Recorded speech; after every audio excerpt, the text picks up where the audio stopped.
Bonjour, voici l'horoscope des Vierges pour le mois d'avril 2025.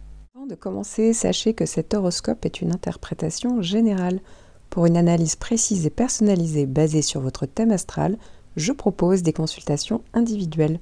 Vous trouverez le lien en description sous la vidéo. Je propose également des cours d'astrologie sous forme de vidéos à visionner accompagnées de PDF pour découvrir ou approfondir vos connaissances à votre rythme.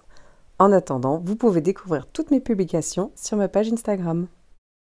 Vierge premier décan, si vous n'êtes pas du premier décan, vous pouvez gagner du temps en cliquant sur le timing en description sous la vidéo. Et si vous êtes du premier décan, vous allez avoir les bénéfices de la nouvelle lune. En effet, il va y avoir une nouvelle lune à la fin du mois, donc le 27 avril, et cette nouvelle lune va être dans un signe ami, le taureau, ce qui veut dire que ça va faire un trigone en fait avec votre signe, donc ce qui est tout à fait positif pour vous. Alors effectivement, il n'y a pas de gros transit en toile de fond pour le moment, je dis bien pour le moment parce que ça va changer d'ici quelques temps.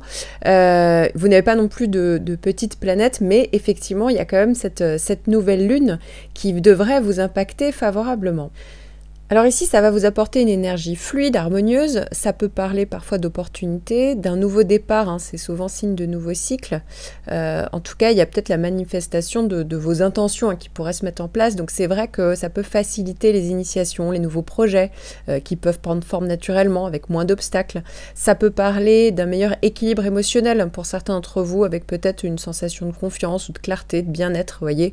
Ça peut aussi parler de peut-être d'occasion qui arrive ou tout simplement en fait de croissance, d'évolution, hein. Ça favorise peut-être une progression stable, constructive, vous voyez, sans forcer les choses, puisque c'est un trigone, donc ça va donner des facilités, sachant que c'est dans un signe ami, le taureau, ce qui veut dire ici que ça peut être assez intéressant pour certains, peut-être au niveau matériel ou financier, vous voyez, ça peut donner un renouveau, ça peut parler peut-être de projets liés à ça, ou en lien avec la sécurité, ou peut-être aux investissements plus durables, ça peut parler pour d'autres plus de stabilité, d'ancrage, hein. C'est le bon moment pour poser des bases solides, durables, peut-être dans un domaine ou un autre, hein. Vous voyez, ça peut être, je dis pas que ça va complètement changer votre vie, hein, ce qui va se passer, mais c'est toujours bon à prendre, effectivement, et ça peut favoriser tout simplement la sérénité, le confort, voilà, donc c'est vrai que ça peut parler tout simplement aussi d'avancées progressives, avec des opportunités qui peuvent se développer naturellement avec plus de fluidité ici, puisque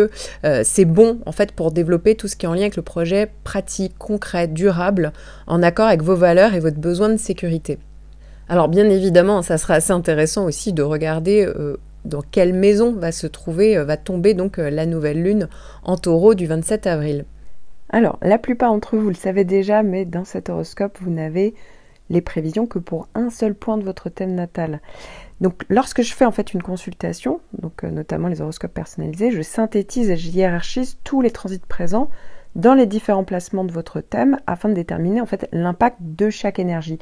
Donc ça veut dire que chaque transit, qu'il soit d'ailleurs favorable ou en tension, est évalué dans le contexte de l'ensemble de votre thème et donc incluant vos maisons, vos planètes personnelles comme la Lune, Vénus, Mercure, etc. Ce qui va donner en fait une vision vraiment globale et personnalisée pour aborder les énergies à venir.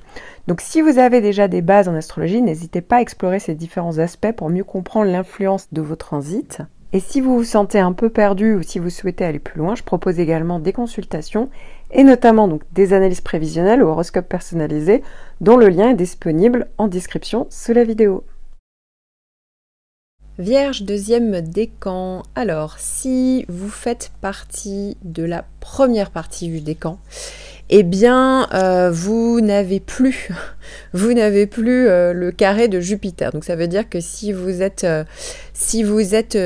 né en gros avant le 6 septembre, voilà, vous devriez être plutôt tranquille puisque Jupiter cesse d'effectuer en fait un carré. C'est vrai que le carré est un aspect de tension. Maintenant, je tiens à préciser que si effectivement il y avait des gros blocages, des grosses frustrations, c'est pas vraiment lié au carré de Jupiter, hein. C'est qu'il y avait aussi une opposition de Saturne là tout le second semestre 2024 et le carré de Jupiter n'a fait qu'amplifier les choses, donc ça pouvait être encore le cas pour vous en début d'année 2025, mais là effectivement il n'y a plus Saturne et il n'y a plus non plus pour vous le carré de Jupiter.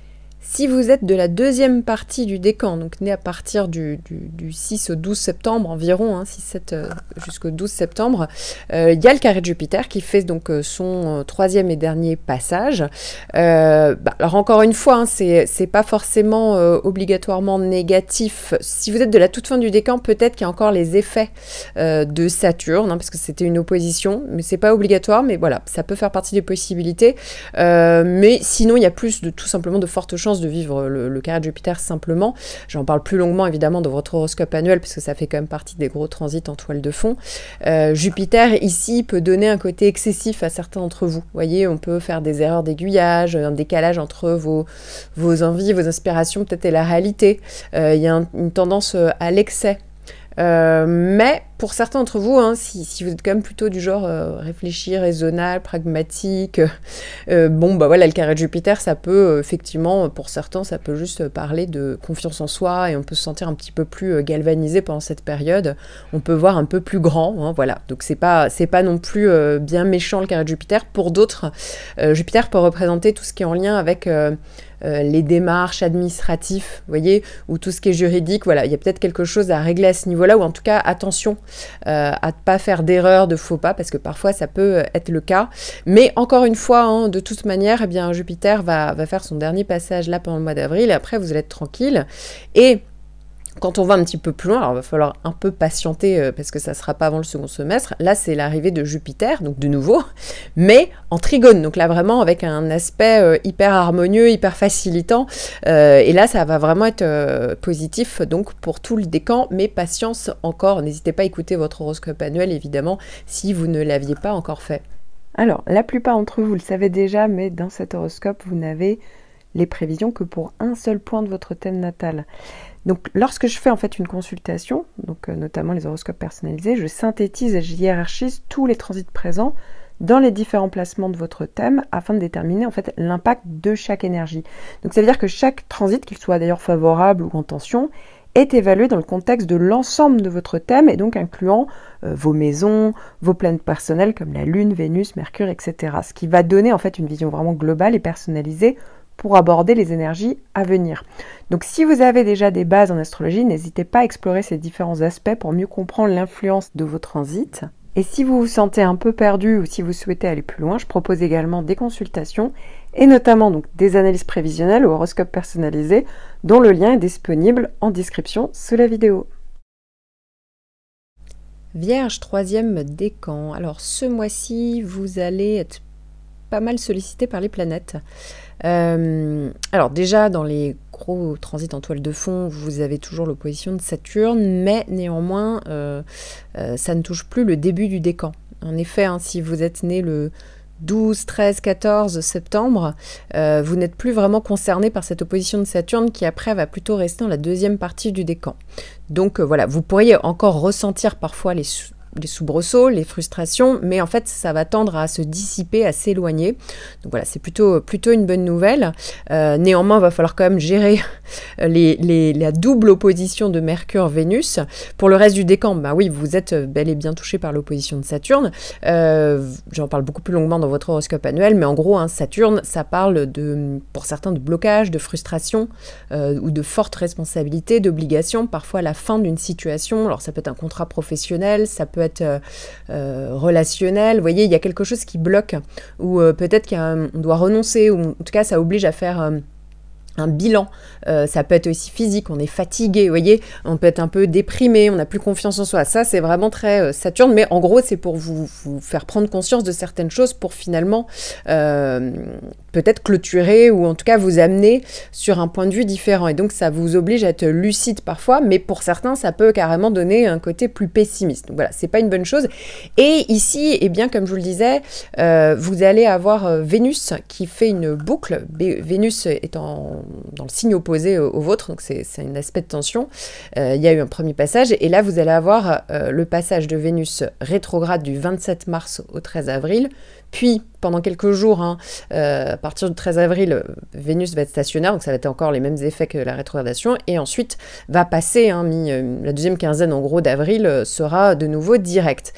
Mercure, c'est pareil. Mercure va rétrograder du 30 mars au 7 avril. Ensuite, 2-3 jours, en gros jusqu'au 10, Mercure est stationnaire, donc c'est les mêmes effets que Mercure rétrograde, puis il repasse en phase directe jusqu'au 16 avril. Donc tout le décan est concerné par cette double boucle Vénus et Mercure. Ça peut parler pendant les rétrogradations, effectivement, qu'il y a quelque chose du passé qui pourrait refaire surface.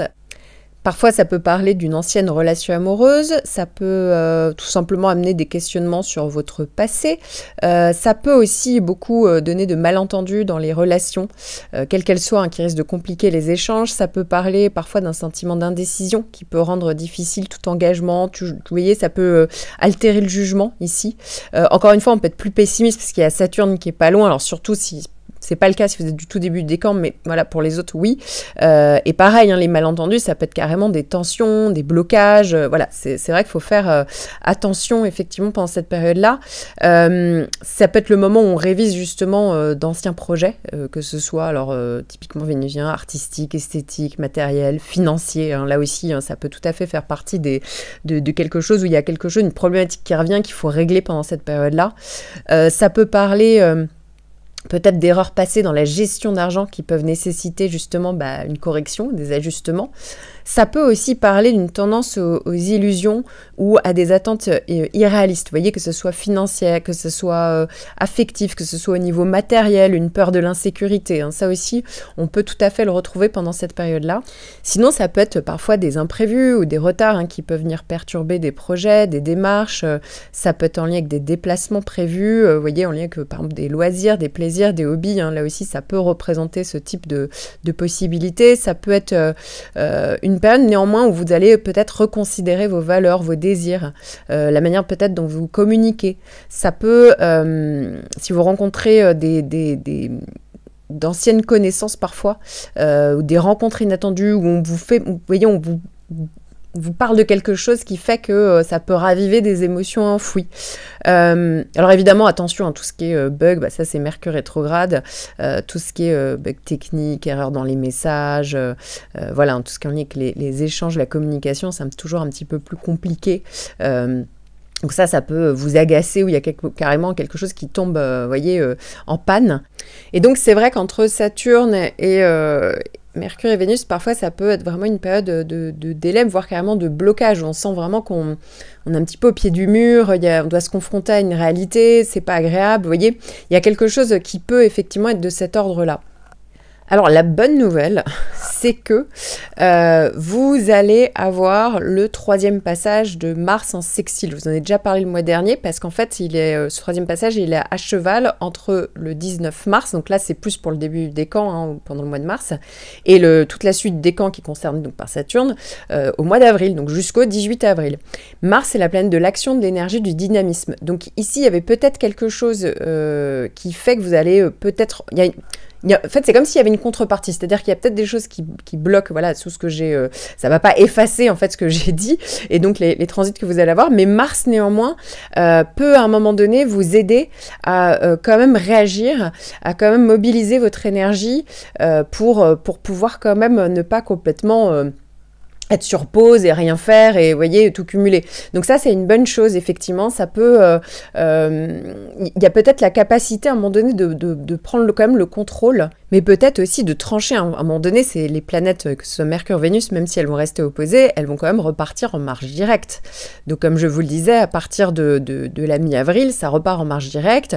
Mars est là quand même pour vous booster et pour finalement aller au bout des choses et peut-être trancher s'il y a besoin de trancher. Vous voyez ce que je veux dire ?